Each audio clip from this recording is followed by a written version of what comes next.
Obviously, guys, what we look at in leadership is Jesus as a great example. And as we move to the next level, I real quick want to look at Matthew chapter 10. I think it's just an amazing outline of what Jesus did. If you look at the ministry of Jesus in Matthew chapter 4, verse 19, he called a team to himself. Well, he started calling a team to himself. He said, "Follow me and I'll make you fishers of men." And then immediately he goes from Matthew chapter 5, 6, and most of 7 into what we would call the Beatitudes and the Sermon on the Mount. He starts teaching and training and educating his team. And we find that Jesus is spending time with his team. So he calls them, he's got a position in their life. He starts gaining permission in their life by speaking into it, by spending time with them, making that investment. But then he's performing things at the same time. He's not just hanging out. And that's where a lot of people mess up level 2 and never get to the third level of leadership, is they create relationships, but not to get work done. They just create relationships to create more friendships. And yes, we should have real, genuine, good relationships. But in terms of leadership, the relationships also have a reason for them, and that's for production. And that's the third level of leadership that we're going to talk about today, is production. That relationships are the bedrock and allow us to have influence to get things done. And if we're not getting things done, then ultimately we're not leading, we're just hanging out. And hanging out doesn't really get anything done. I don't want to be a person who at 75 years old looks back at my whole life and is like, wow, I hung out a lot. I do want to spend time with people, but I want to get things done because I know that it makes things easier when you get things done. What we find in Matthew chapter 10, think about it, Jesus, he recruited a team, he spent time with his team, he taught his team, he did what he was telling them, he was laying hands on the sick, he was seeing people recover. And then in Matthew chapter 10, he looked at him in verse 5 and he says, I'm going to send you out. It says Jesus sent out and commanded them, saying, don't go into the way of the Gentiles, don't enter the city of Samaritans, but rather go to the lost sheep of the house of Israel. And he sent them out, all 12 of them at this point, 2 by 2. What we find is Jesus had production, he had relationships, and he started expecting it out of other people as well. This third level of leadership, production, is where we actually start to get work done. This is so important. So many people don't like work, but work is so important, and we need to crest just the relationship factor and have relationships that have actions.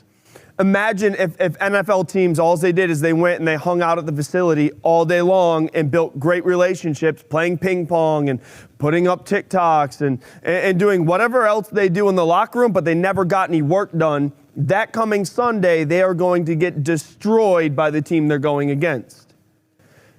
It's twofold. You need relationships and you need production. You gotta put in the work. We cannot be allergic to hard work. Work does some things. Level 3 does some things. It lets you tackle tough problems and face thorny situations. Look, there's going to be some things that are uncomfortable. There's going to be work that's not fun, but somebody's got to get it done. Level 3, those leaders, look, they're going to make difficult issues. And you're going to make a difference when you find a difficult issue. Level 3, we take our people to another level of excellence. See, ultimately, we need to get work done. Sitting in office with nothing to show is not work, it's just hanging out. Think about how foolish it is to be faithful to a job, to be faithful to a title, to be faithful to a friendship, but it never has any fruitfulness to it. Imagine being faithful to a friend for 40 years and the moment they need help, the moment it requires to get something done, you don't show up. What was the point of being faithful for all that time? Imagine being at a job for a year and you were faithful. You showed up at 8:55 every single morning because being on time is being late, being early is being on time. and you're there until 5 and you take care of the extra stuff, you are an all-star employee at showing up on time, but you never actually produce any work that was assigned to you. You're not going to make it past a month of being employed there because people don't care. Our employers don't value just faithfulness. It's valued as faithful and fruitful. And the difference in production, the difference in the third level is there's production, there's fruitfulness, there's something tangible that can be held, there's work that's been done. And this is so important to realize that we're not just here, you're not just at work, you're not just a leader to have people that like you, you're a leader to have people that follow you and you get things accomplished. With strong relationships as the foundation of the third level, leaders get results and results improve their team and organization. John Maxwell laid out 6 different upsides of being a level 3 leader, and I think this is so important. Number 1, if you're taking notes, which leaders are note takers, leaders are readers, leaders write things down so they can go back and find them in the future. Level 1, leadership production gives credibility to the leader. Look, your personal output, your personal level of work, what you get done, helps give you credibility. What doesn't give credibility is if you're the hangout office. That doesn't give credibility. That's not credible at all. That just means people like you, but leaders aren't always the one that's liked the most. They're the ones that get production. Production is one of the most valued things, but it's one of the most under-accomplished things because many people would rather take the easy route than to actually get things done. There are 2 types of people in the business community. There's really two types of people in the world. There's people that get results, and there's people that have reasons why they didn't get results. We got to make a decision. If you're going to be a great leader in this world, if you're going to accomplish things in this life, you need to make a decision that I'm not just going to be a person that points to the reasons why I couldn't, but I'm going to be a person that holds results in my hand. Think about how many fights a boxer would have if every time he got up and he boxed and he lost and he started giving every single reason why he lost. He'll have about 3 fights until a promoter never wants to work with him again. But the prize championship boxer is the one that wins every fight. Results matter in this world, and there's a whole group in your generation telling you that results don't matter, but results get rewarded. Results get rewarded. Results create more followers. I have homework for you. Ready? This is what I find about many people. They're around a lot, but they don't get a lot done. So your homework this week is I want you to measure your own effectiveness, your own ability to get things done. I want you to write a list of every task and every project that you complete from today until next Tuesday. Write a list. Some people will be shocked that you get way more done than you think. And some people might be shocked that you don't get much done. But there's only one way to see it, and that's to write down a list of what we actually were able to accomplish. Look, people get hired based upon what they say they can do, but you keep your job and you keep climbing levels by what you actually do. There's a great statement, I have no idea who said it. It said, your life will be rewarded based upon the problems that you solve. Another way to say it is your leadership, the amount of people you lead, the depth of your leadership will largely reflect the amount of problems that you solve. If you can't produce, what's worth following? The second thing he found was that leadership production models and sets the standard for others. Look, leaders are the example. If you're the leader You got to be able to get things done so people know what the expectation is. You need to be a reflection of what other people should be doing in their life. No leader is exempt from having everybody follow what they do. People will be a reflection of you. I think it's important to ask, like, if I'm going to be a great leader, what do I want people to do? And I better model it. You get what you do, not what you ask for. You're a reflection. The people you lead are a reflection of how you operate your life. And that can be really good or really scary.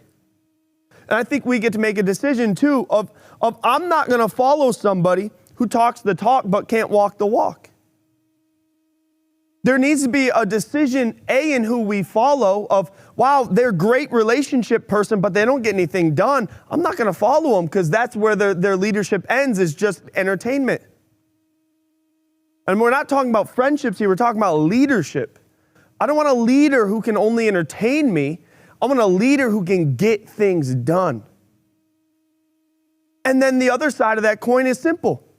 I need to be a leader who gets things done, because I'm not here to be an entertainer. I'm here to build deep relationships, but I'm here to get things done inside of my deep relationships. This is so important. We got to get things done. Number 3, leadership production brings clarity and reality to the vision. If you have vision and you talk and you talk and you talk and you talk, but you never work, the vision gets really foggy. People lose clarity of what you're aiming at.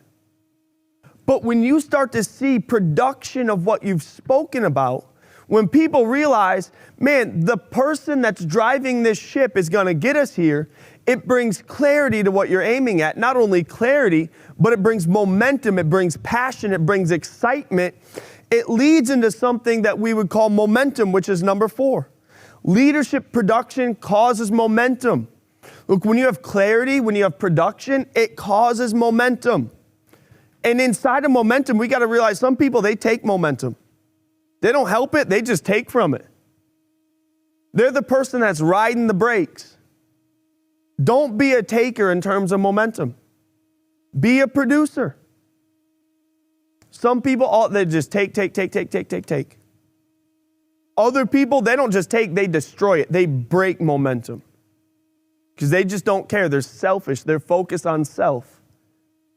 People who put their own self above the momentum of the team, of the vision, of whatever you're a part of, it's selfishness. We're here to get something done in this life. And the third part is makers. There's some people, they make momentum. We were showing our youth team an example of momentum one time, and the fact that when we're all in it together, it's much easier. So I split the team up into 2 teams. And one of our guys had a truck, so he hopped in his truck and he put it in neutral, and we had a race. And the race was simple. What team can push the truck around the building one time fastest? And it's hard to get the truck moving, especially if you're one person. But if you have a group of people who are all pushing together for the production of one thing, and there's a leader behind it, it makes great momentum. It helps fill in the gaps of where some people might lack. But what we found is some people just completely quit and they broke momentum. Some people, they were lazy about it, they were not happy about it, and it took momentum away. But there are other people who stepped up and they helped make momentum in the situation. Production leaders, people who do and get things done, they make momentum. It's so important to realize that you need to make momentum, and the work you accomplish makes momentum behind what you're doing. Think about it. If you're a leader who has great relationships and you call those people around you who you have great relationships with, and it's, look, we're going to push this truck around one time. We're going to all be at it. I want to encourage you. We're going to give it our all. The goal is to get it in under 5 minutes around the building one time. Man, people are like, I don't know.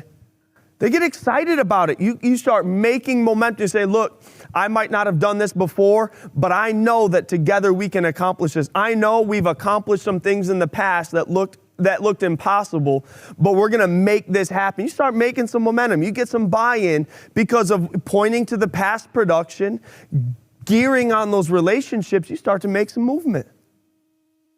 Leadership production, man, it solves a multitude of problems. Here's what I found about people that don't have production. It creates more problems. You'll find in life there's a lot of people who are like allergic to work because they think work is the problem. Look, less work equals more problems. Putting it on the back burner equals more issues. Waiting to accomplish the task makes it more difficult in the future to accomplish the task. But leaders who are productive, they've actually found that the more you work, the greater ease that it causes. You look at like these multimillionaires on social media and be like, oh, I'd love to be like them. I'd love to be like them. They found that if they put in the work before most everybody else. And because they put in the work before most everybody else, it caused ease in their life, while other people who weren't willing to do the work have struggled. More work equals more ease. More production makes life easier. Less work, less production makes it harder. Also, less work, less production, nobody's going to want to follow you. They'll show up and eat dinner at your house, but when you ask them for help, when you start commissioning them with purpose and destiny, they're not showing up for that. But when you're a person that has great relationships, that you produce great things, people want to be around that. Man, I want a leader like that in my life. I want someone who I can look at and be like, man, they not only have great vision, they've accomplished great vision. I want them to speak into my life. I want to be around them. I want to do things with them because I know we're going somewhere together. It's a big difference. It's a big difference. The sixth thing that he laid out is leadership production is the foundation for team building. Great relationships are more individual, but production builds the team. Have you ever been on a losing team before? It's not fun. Most of the time, a losing team goes like this. The relationships might start really good, but then you start blaming everybody for not doing their part. And then after a while, nobody wants to show up anymore. Nobody wants to do anything more. Everybody throws in the towel, and it's garbage the rest of the season. But think about the flip. Most of them start with great relationships, but one gets things done. One doesn't. The one that doesn't get things done falls apart. The one that does get things done, they start to build morale. They start to build more excitement. They start to build more momentum. And the team building actually goes to another level because it's not just, oh, I like you. Now it's, I trust us collectively. And whatever we jump at collectively, it's not just, oh, yeah, that person's good at it. They'll take care of it. It's, no, we are going to crush this thing. And the leader that we're following has great vision. We have great relationships. The team is moving forward together. But the team has to do something. And I think we have to make a decision as leaders, and even before, like, here's the truth. Everybody's a leader on some level. You're leading one person at least. Somebody looks up to you. Even if you're 12, somebody looks up to you. You're leading somebody. And here's the thing we got to wrestle with. You can go far alone, but you can't go as far as you need to alone. You need a good team. You need a team that produces. If you try to get everywhere alone, good luck. You might get somewhere, but you're not getting all the way. A team leader, a leader that produces fruit, that gets production, will go much farther than an individual by themselves. Now, the downside is being productive can make you think you're a leader when you're not. Like, just because you get a lot of work done doesn't mean you're a leader. Just because you produce things doesn't mean you're a leader. I know people that are hermits that get a lot of work done, but that doesn't mean they lead anybody to getting work done. The big difference of leading people to get work done versus getting it done yourself. And look, you need to get work done yourself. But also, if you're going to be a leader, it means you have followers that do something. You can't be a hermit and think that it's leading. Can't be someone who just works secretly, quietly in the background and think that that's leading when you're not actually purposely influencing other people to get things done. Productive leaders, they feel a heavy weight of responsibility for results. And this is a weird dichotomy in leadership, and something that we need to get right in the kingdom is a lot of people, they just want to get results. And when you only focus on results, then you undervalue people. But we got to make sure that we don't love results and use people. Think about it for a second. We don't love results and use people. That's not the kingdom. We love people and we get results. People are not a means to an end. And when your leadership is only focused on production, when it's only focused on results, then people feel like they're just an item that's being used. Let me ask you this. The last time you were being used, did you like it? Did you appreciate it? No. Did you stick around very long? So make sure you are never a leader. Make sure you're never a leader who only sees people as a means to an end. Look, people have destiny and purpose, and they should have fruit and production. Laziness is not spoken well of scripturally. But they're not a chess piece on your master board to get things done. We love people and results. But we love people more than we love results. It's a two-edged sword. You got to have a heart for people and a drive to get things done for Jesus. And you got to realize some people, they're not going to run with that, and that's okay. Don't try to lead them towards that, because then you're just going to end up using them. Find somebody else. It's okay. It's all right to find somebody else that'll get the work done rather than just using them to get the work done. Yes, it might make holes, but it's better to not just use people up, because don't worry, they'll be posting in the next 10 years, my church hurt. They'll make a whole status about it, but they'll leave out all the good stuff you ever did. They'll only say you're a bad person. But look, another downside is that it requires difficult decisions. Leaders are not the most popular person. You have to be willing to make difficult decisions. If you can't make good decisions, then you're just a politician and you're trying to appease people. Sometimes you got to let people know, this isn't it. This is not what we're doing. This is the direction that we're going. This is what I need more of. This is not going to happen anymore. If you're going to be a good leader, these are conversations that have to happen sometimes. If not, then you're not really leading. You're just going around trying to make everybody happy. Let me ask you this. What happened with King Saul when he just tried to make everybody happy? The prophet comes up and he says, why do I hear the bleating of sheep? Why do I see the king alive that's supposed to be dead? And King Saul looked and he's like, oh, well, the people, I did it for the people. I wanted to make the people happy. I'm sorry, leadership is not about making the people happy. Leadership is about making the Lord happy, loving the Lord, and then loving his people second. And sometimes loving his people is not giving them what they want, but giving them what the Lord has said and declared to do. Amen. Make difficult decisions. It's okay.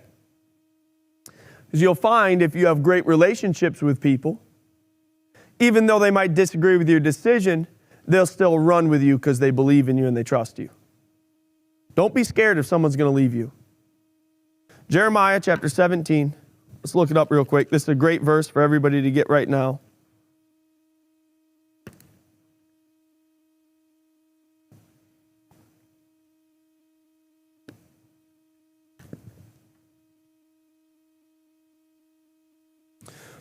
verse 4. Verse 5 starts in here somewhere. Verse 5. Thus says the Lord, cursed is the man who trusts in man and makes his flesh his strength, whose heart departs from the Lord. Verse 6, for he shall be like a shrub in the desert, shall not see when good comes, but shall inhabit the parched places in the wilderness. Verse 7, blessed is the man who trusts in the Lord, whose hope is in the Lord, for he shall be like a tree planted by the waters. The reality is really simple. The reality is really simple. It's okay to make difficult decisions because your trusting and hoping in man isn't going to get you production. Our trusting and hoping in the Lord will. The fourth downside is that production leadership demands continual attention to level 2. Look, if you only ever demand work out of people, but you never balance it with relationship, then the whole thing gets flipped upside down. What we got to realize is that John Maxwell and the 5 levels of leadership, I'm not doing Illuminati stuff right now, I'm just showing you. Not in the Illuminati, all right? What he's doing is he's building a pyramid of levels. The base level is a position. Built on that is permission, and then the third level is production. But let me ask you this. What happens if you rip the level of position out of a pyramid? The rest of it's going to come crumbling down. You can't leave any level that you build upon. You have to have the position. You have to have the relationships, the permission to speak into people's life, and that allows you to have production with them. But the minute you remove the permission and it's all production, it won't be a quick reflection, but it will reflect it in the future. People will start to feel like they're just a chess piece. They will feel like they're getting used. You have to balance leadership with relationship. It's so important and so vital. And honestly, I think that what another word we could describe this well with for production is that it's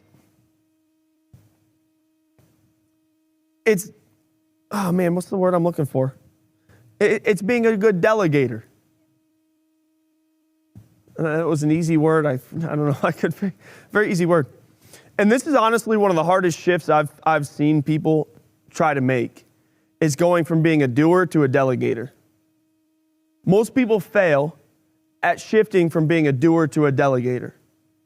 Because it's hard. You're used to getting work done.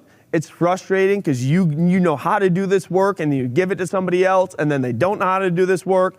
And it's frustrating. You got to start trusting that people will get the work done just like you can get the work done. But here's the truth. If you can find someone who can get the work done 70% of the way you could and it still gets done well and it still has the end goal, delegate it. But this is one of the hardest shifts most leaders make. They don't do good at delegating because they thought that leading was just getting the work done. That's being a role player. But leaders know how to delegate. They know how to put people in the right position. They know how to get things done with them and through them. You got to learn how to delegate. And what this has done, think about it. You have a position. You have permission to speak into people's life. You've proven that you're productive. And now you're getting a team to be productive. It's called delegation. And as you get your team to be productive, this is where this level of leadership actually starts to be visible. You got to understand how people are personally gifted. You know, I'm not going to ask Grace to play the drums. She'll sing, but I'm not going to ask her to play the drums. That's probably not going to be great, you know?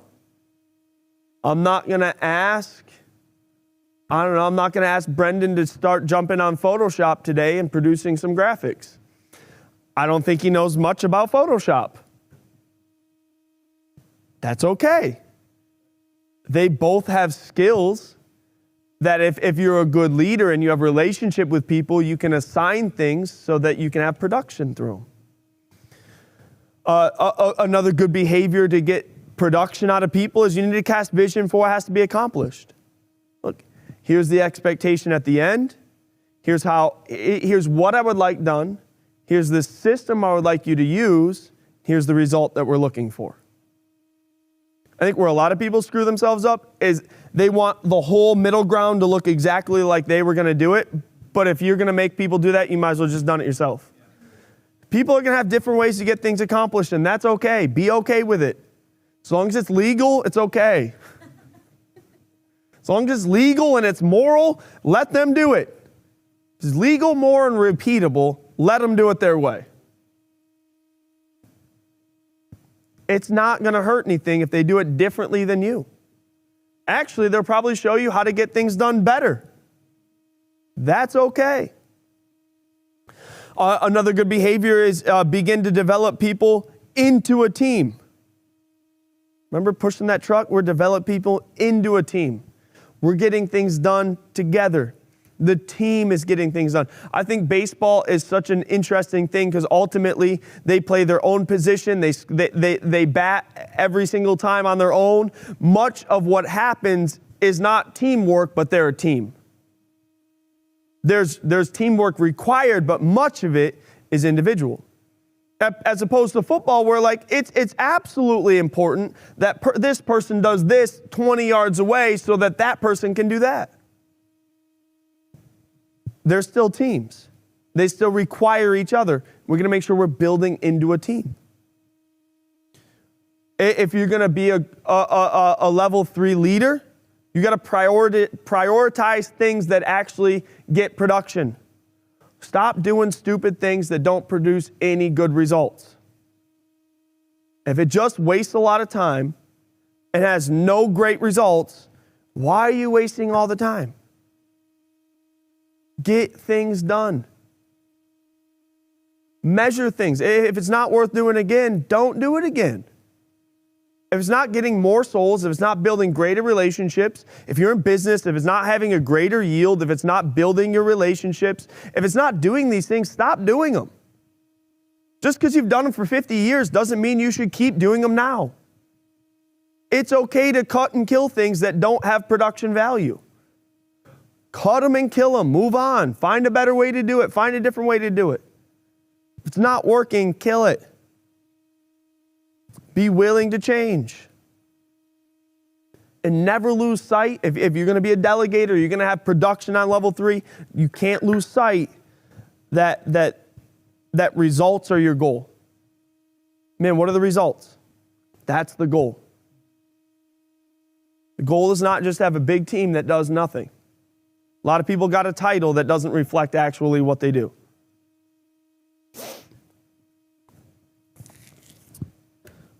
He puts in some laws on how to build in this, and I thought they were great. Number one is the law of respect. Is if you're a strong leader, people will naturally follow somebody who's a stronger leader than them. If you're not a strong leader, people aren't going to follow you. They're going to bulldoze you. They're going to plow you over. And you need to make okay in your heart that if the Lord called you to something, even though someone else might be more qualified, someone else might be, quote, better at it, but the Lord called you, you need to have some self-respect, own the position inside of your heart, and don't belittle yourself, but stand strong in what God has asked you to do. It's okay. Stand strong in what God has personally called you to do, not what you think somebody else would be better at. The minute as a leader you start walking around like, well, I'm not really good enough for this, and I'm not sure if I'll be able to get it done, and I'm not sure why they trusted me, is the minute any other strong leader is going to go find somebody else to follow. You can't even respect yourself. Why would they respect you? The law of magnetism. Man, be attractive. Not physically. I mean, it helps, but be someone that other people want to be around. If you're always negative, no one wants to be around you. You're always complaining, no one's going to want to be around you. You just got a little gossip culture, no one's going to want to be around you. You're going to have your own little people, you're going to eat those people alive, and then you're going to be by yourself. Be a leader that speaks life. Be a leader that looks at a situation and finds a way around it, doesn't just bail on the problem. Be a leader that's worth following. Be someone who's a magnet to other people. Or just got a bad attitude. Get over it. Have a good one. Make a decision. Well, I'm just really not feeling it today. Get over it. Make a decision that you're going to have a great day and you're going to be worth following. Well, I get angry and freak out on people. Stop. Grow up. Unless it's the printer. That thing's terrible.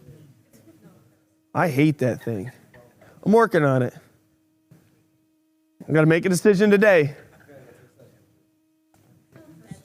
Look, the law of the picture. People do what they see you do. Be okay with that. That's the reality. They're going to do what they see you do. You want people to work hard? Work hard. You want people to be a problem solver? Be a problem solver. You get what you are, not what you talk about. Well, really, you get what you are and what you talk about. You got to define it. But if you only talk about it but you never do it, no one's going to follow. The law of victory. Find a way to win. Stop looking at the situation like it's impossible and find a way to win. Find a way to get the job done. The law of momentum. We talked about it. The law of priorities. You want to get things done, you got to prioritize the right thing. That's why Pastor taught on the Pareto. Taught on the one thing. The Pareto, if you don't know, 80% of what you accomplish is from 20% of what you do. Therefore, stop wasting your time on the 80% that doesn't matter. Focus on the 20% first, and then everything else. Or the one thing, find the one thing that you're called to do, that you're the best at, that produces the most results, and crush that one thing first. And then everything else. Set your priorities. The law of sacrifice. You got to be willing to give up to go up. There's a guy named Grant Cardone, multi-millionaire. I think he's definitely not saved. But I like him. You want to know why? He's a guy that almost everybody would want what he's got. He bought a jet in cash. That's impressive. What people don't know is from 28 to 33, he lived in his mom's house, I think. Didn't go out to the clubs with his friends. Didn't go and waste his money on things that his friends were wasting their money on. Ended up saving up enough, people would come to him and ask for help financially, I'm broke because his savings account was broke. And ended up taking his chunk of change and turning it into a business, which is now my goodness, a multi-billion-dollar business of real estate, buying a jet with cash as a tax write-off. How do we get a tax write-off? Buy a jet.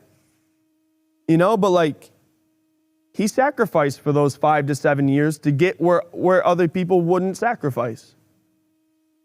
There's some people, they put 70, 80 hours in.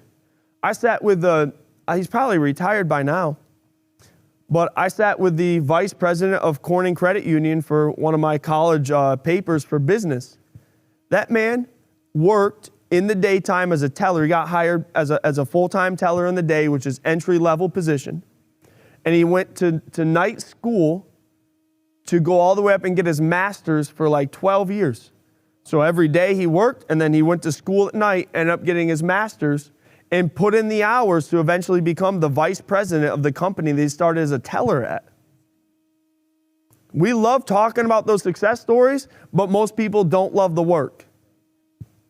Do the work. Don't be scared of hard work. Get it done. Be the one who's going to actually sacrifice so you can get to another level. Less work, more problems. More work, more ease. Get it in your heart now. Less work, more problems. More work, more ease. Make life easier. Do hard work. Make your life worth following. Do hard work. Build deep relationships. It will be so valuable to you. how to grow through level 3 to level 4, which Pastor will talk about next week. I'll hit these quick because I think he wanted them to be less than an hour. Sorry. Be the team member you want on your team. Man, be the person that shows up, that works hard, that gets their jobs done, that does the problem solving. Be the team member. Translate your personal productivity into leadership. Learn how to delegate. Go from being a doer to a delegator. You got to learn how to delegate if you're going to get to the next level. Understand people's productivity niche. What are they good at? And use them there. And not just that, what could they be good at? And develop them there. As a leader, you got to be able to see into somebody what they don't see in themselves and pull it out of them. Cast vision continually. You need to build your team. You need to use momentum to solve problems. Get the team together, present the problem, and crush it together. Discern how team members affect momentum. Some people are breakers. Some people are takers. Some people, they make momentum. You need to know who on your team is good at what and who on your team needs to go. Practice the Pareto principle. Accept your role as a change agent. And then the 10th thing he said is don't neglect level 2 in your permission to speak into people's life through relationship. Really, to summarize, be a doer who gets things done and learn how to delegate. Learn how to teach people to get things done after you personally get things done. They're not going to work for you if you can't do anything yourself. We all know how that conversation goes. Well, so-and-so wants me to do such and such, but they can't even do it themselves. Learn how to do, and then learn how to delegate.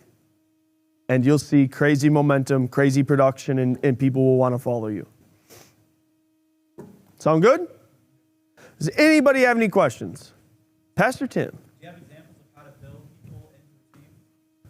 Yeah, I think having like a system in recruiting is really important. As people are coming in, they can often feel like they're an outsider, but being purposed on making sure the team celebrates, the team has the same language, that they're taught that, I think is really important.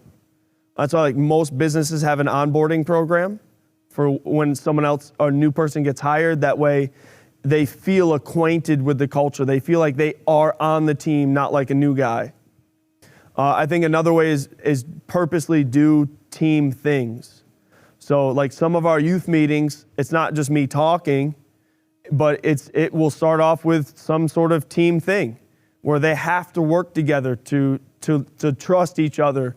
It's super important to do those things. I think one they did for the youth interns today was we blindfolded everybody. Did you guys do this one today? Okay.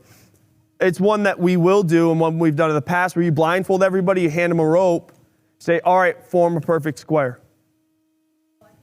It's great because you can't see, you got to use your mouth. The leaders will step up, the followers will fall into line, and eventually a square is going to get made, but people did it as a team so that now they know, okay, I can trust this voice to follow. I'm on a team. We can accomplish this together. It starts to build in some team dynamics. And then I think doing things together is important. So have people at the house for dinner. In the past, we'd do like, man, I can't wait to get my new house, but we'd do like Fondue Friday with our team. We had like 4 fondue pots, and the rule was bring your own meat, and anybody can use the pots for anything. It was fun. You'd have 15, 20 people hanging out, cooking their own dinner. But it was a good conversation piece. It was enjoyable to be around those people. Does that answer your question, or? Okay. What's an effective way to execute the goal that you're aiming for? How do you do things with a team? No, like how do you execute the vision and get the results that you for the vision? Yeah, I think it's having the end goal, writing out the steps, delegating who's going to do what in the process, and then checking in, holding them accountable. till you get to the end. It's like the truncated version. You could probably do a whole class on that right now. But truncated, it's that. Awesome. It's 12:50. Thank you, guys. You do have homework. What is the homework? Make a list of everything you accomplished this week. Sound good? All right. Enjoy the last 10 minutes of 12 o'clock.